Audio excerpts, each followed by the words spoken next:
오늘 본문은 드디어 아브라함과 사라가 하나님의 약속의 성취를 맛보는 장면이 기록되어 있습니다.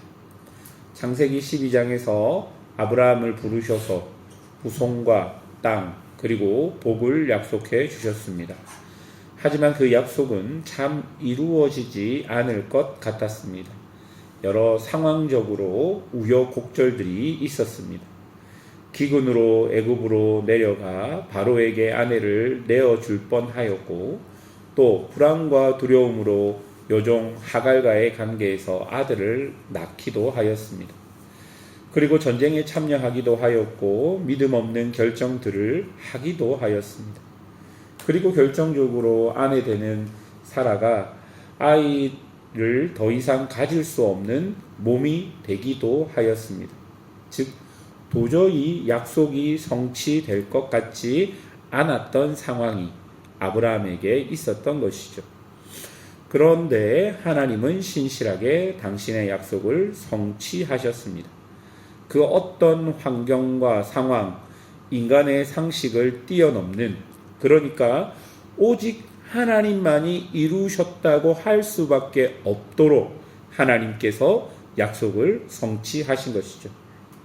사랑하는 여러분, 하나님의 말씀대로 약속이 성취된 것을 보고 아브라함과 또한 지금 이 성경을 처음 읽었던 독자들은 어떤 생각이 들었겠습니까? 자, 보십시오.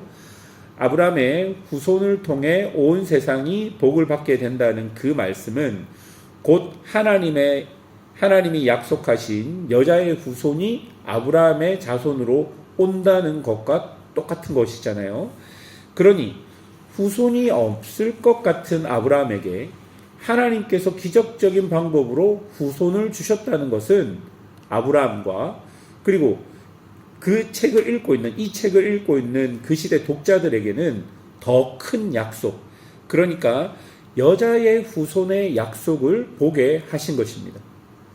하나님께서는 여자의 후손을 보내어 주시겠다 약속하셨고, 많은 믿음의 사람들의 삶을 통해 그들 삶의 작은 약속들을 성취해 가며 그들이 궁극적인 하나님의 큰 약속인 여자의 후손을 보게 하신 것입니다.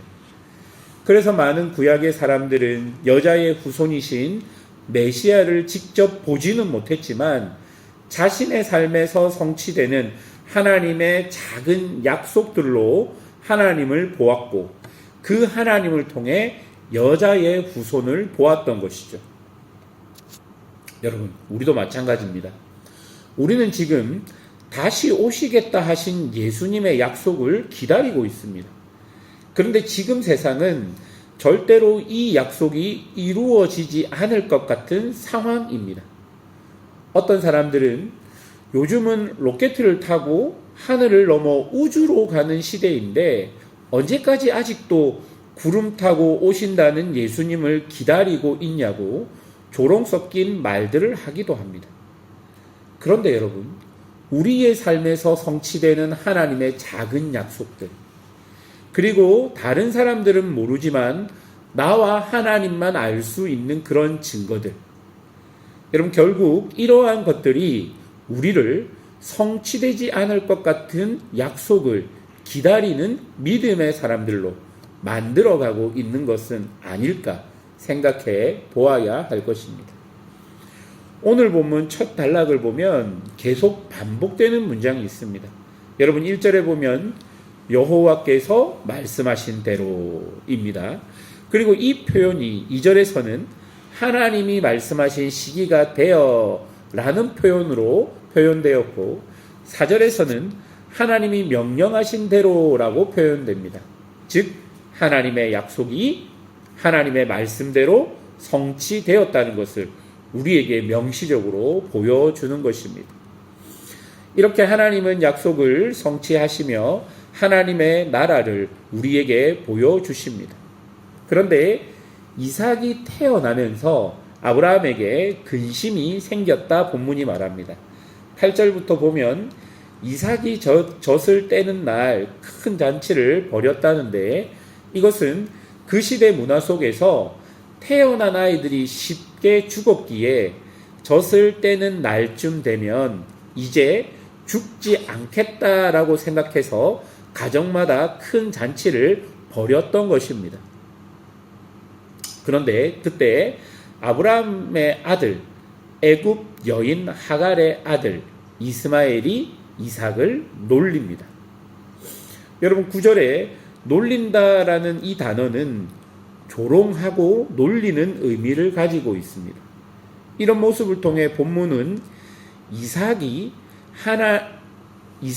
아브라함의 상속자, 즉 언약의 자손임을 보여주고 있는 것입니다. 어쨌든 이번 일로 사라는 하갈과 그녀의 아들을 함께 내쫓으라고 아브라함에게 요청하였고, 이 일로 아브라함은 근심하고 있었던 것이죠. 그때 하나님께서 아브라함에게 근심하지 말고 사라의 말대로 하라라고 말씀하십니다.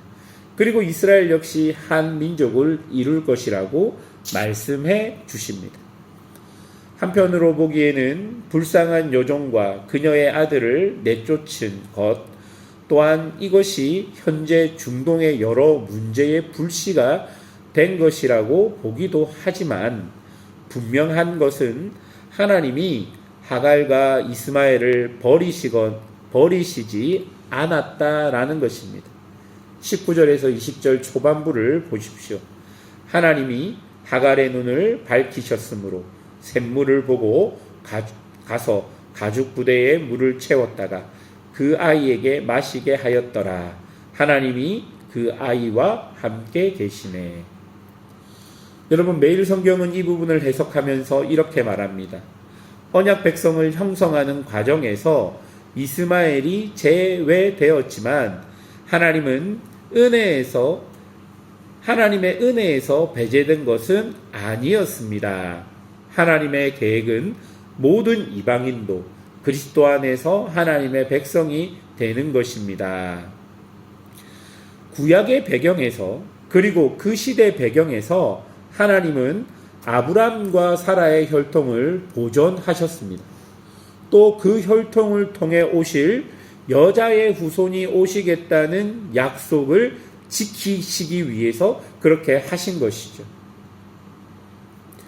결국 그로 인해서 그 여자의 후손인 예수님이 오심으로 이제 어떻게 되었습니까? 이스마엘의 후손이든 누구든지 간에 모두 하나님의 언약 안에서 하나님의 자비와 긍휼의 대상이 된 것입니다.